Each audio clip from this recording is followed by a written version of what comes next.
Ladies and gentlemen, good morning. Thank you for tuning in to the Boss News with Boss Lee. Once again, it's part 2, day 2. I told you I'm going to start making this another regiment. Before I lay down to go to sleep tonight, I just tried to catch the breaking news, make the video a little earlier than usual, so when y'all wake up, I can be prepared for you. Hopefully you enjoy. So the first video today that I decided to touch on was a police shooting. There was a shooting last night in Queens where a police officer was responsible. It's still kind of early. There's not much information on it yet. But like I said, we catching the breaking news, man. We on it. First one's on it. Here, check it out. On that breaking news we have been following tonight, a police-involved shooting in Queens. Eyewitness News reporter Lucy Yang is live in Jamaica with more. Lucy? That's right, Sandra. We just got to the scene of a police-involved shooting here in Jamaica, Queens. It happened about a block behind where I'm standing here on 97th Avenue and Allendale Street. According to authorities, one male was shot once in the torso and taken to Jamaica Hospital in stable condition. They tell us it involved a uniformed officer on patrol from the 102nd Precinct. We don't know what led up to the shooting, what kind of conflict there was up until that point, but we are told the chief of patrol will brief the media in about an hour from now. For now, we can report there was a police-involved shooting here in Jamaica, Queens. The officer was not injured, but one male was shot in the torso and taken to Jamaica Hospital in stable condition. First, let's definitely give him a round of applause. Definitely thank God for him surviving, being shot by this officer for whatever reason at this time we're not sure of. Going to keep him and his family in our prayers. Hopefully he recovers healthy. And it's sad, man. It's sad that even now, in a pandemic, a global pandemic, we still have to worry about the people policing us coming to kill us. I'm sure he wasn't armed. Right now, the story's not done yet because, you know, they got to come up with a story. They got to come up with a justification. It's crazy. It's always in our backyard, right here in our backyard, ladies and gentlemen. Like, we got to do something. We got to figure something out, man. This has to stop. But without further ado, moving along, the next video clip I decided to play for y'all today was the president of Mexico City has COVID-19. He officially has COVID. And he's about to be stepping down. I think his vice president and everything is going to be stepping up. And the reason I touched on that one, I was like, wow, you would think the government officials, people who have more money to quarantine or isolate themselves more from the population, would stand at a lower risk of contracting this virus. But they're still getting it too. It's like the rich people, the celebrities, are getting it even faster, which to me makes me question things a little bit more suspiciously. But hey, that's just my personal opinion. We ain't gonna turn the news brief into conspiracy theory. But hey, I hope you enjoyed the clip. Tune in. Breaking news just into our newsroom. The president of Mexico, Andrés Manuel López Obrador, has tested positive for COVID-19. The 67-year-old leader says his symptoms are mild and he's already undergoing treatment. López Obrador noted Mexico's Interior Secretary will represent him tomorrow in an update. He joins a growing list of world leaders to contract the virus, including President Trump, British Prime Minister Boris Johnson, and Brazil's President Jair Bolsonaro. Okay, excuse me. So his secretary will be his successor, as they just stated. That's crazy though, man. But shout out to the Mexican president. Hopefully, you know, you have a speedy recovery. I wish you the best. And hopefully, you know, you don't spread it to your loved ones as well, man. But moving along, the next news clipping I decided to do isn't really like one normally that people would choose to touch on, but I chose to touch on it because it's about the money. We all love money, but not only because it's about the money, it's funny how our government is so tyrannical that if they can't profit off of something, it's a crime. If they can't tax it, if they're not getting a piece of it, it's a crime. So, which basically the next news clipping is about. You have three gentlemen from Newark, New Jersey, who had an undercover gambling ring. They was doing their thing. Yeah, check it out. 3 men have been charged with running an illegal liquor and gambling place in Newark. Essex County authorities raided the Portuguese soccer club on Wilson Avenue last night after they got complaints from the neighbors. Once inside, police found about 50 people drinking alcohol, playing cards, operating gambling machines. It was all very organized, according to officials. Victor Pereira and Jose da Silva each face a lot of charges. A third defendant, Byron Barraza, faces a single charge of aiding and abetting.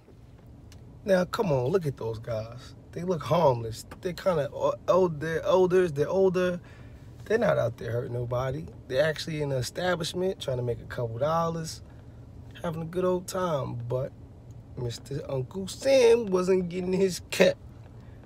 And that's where they messed up. So, unfortunately, you know the rules of the land, man. There's laws. Whether we like them or not, we don't play by the rules.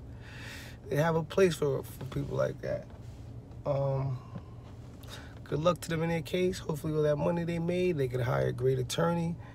It's non-violent, so they shouldn't be doing too much time unless they can show that they made a lot more money. And then they got to worry about all type of federal government, IRS type of things. But hopefully, like I said, it just stays on the state level, they'll be okay. Just a little raid, hope maybe a couple fines, they'll be all right.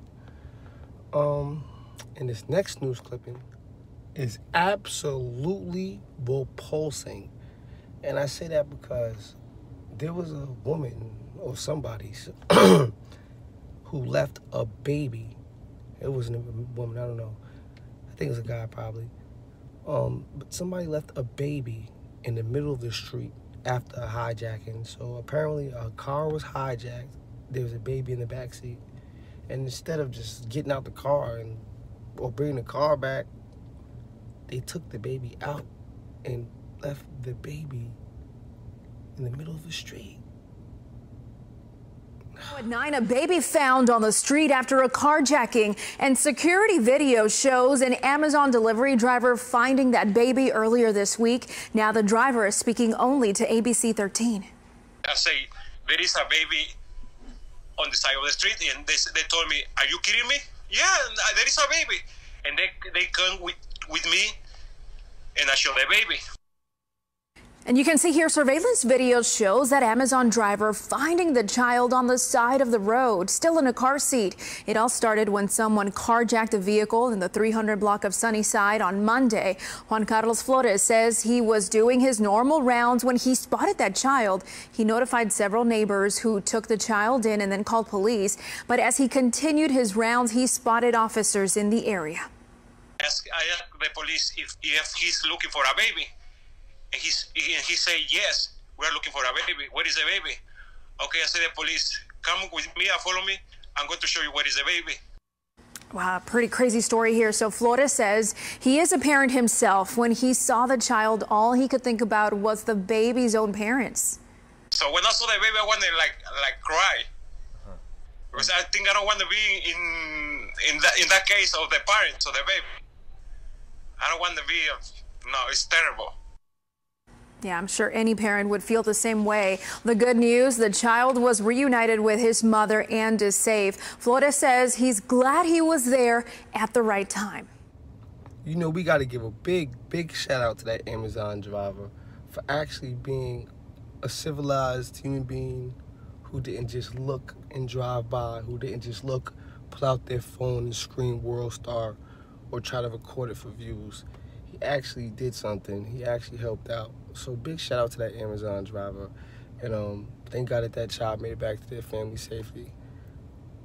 Fellas, I know when you out here living a life of crime, sometimes in the moment of desperation, you may not be thinking, or you may be under influence where you may not be thinking with the clearest state of mind, but it's like, damn, we still gotta have some type of human decency. There still has to be a level of decency. Like, there has to be some type of honor amongst thieves. We're not that cold. Like, we gotta do better. We gotta do better. There's like a lot of senseless violence. On top of that, it's enough police brutality to the point where shouldn't we be sticking together right now? Shouldn't we be trying to, like, protect one another? It's a war going on our home front, whether y'all realize it or not. And it's like, people forget that. They throw all type of different distractions our way that sometimes it's forgotten what's really going on. What's going on behind door number 2. And, but like, there's a lot of senseless violence. Like just last night, the next clipping, there was a mass murder in Indianapolis. Like, dudes is just bugging everywhere. Look. This from Indianapolis. Police are investigating a horrific act of violence, a mass shooting that authorities there are calling the largest mass casualty shooting in more than a decade. At least 5 people are reported dead. One of them was a woman who was pregnant. Her unborn child also did not survive. A young male at the scene was wounded and is expected to live, we are told. The police chief in Indianapolis believes this rampage was a targeted incident at one home, that more than one person did the shooting, and that they are treating this incident as a mass murder. CNN is still working to get more information, and we will update this awful story when we know more. Did you hear that? A mass murder. 5 people dead, including an unborn child. Boy, whoever was involved in that, you are going under the jail when they catch you, boy. You'll never see the streets again. For the young brothers out there, learn from these mistakes, man. Look what's going on out here and be happy that it wasn't you on the receiving end or the giving end, because both of them got a bad hand. One is dead and one is going to be walking dead. Dying in jail. Damn. But ladies and gentlemen, that's the Boss News clips for today. I hope you enjoy. Feel free to leave any questions, comments, or concerns in the comment section. And you already know I read and react to them all. Salute.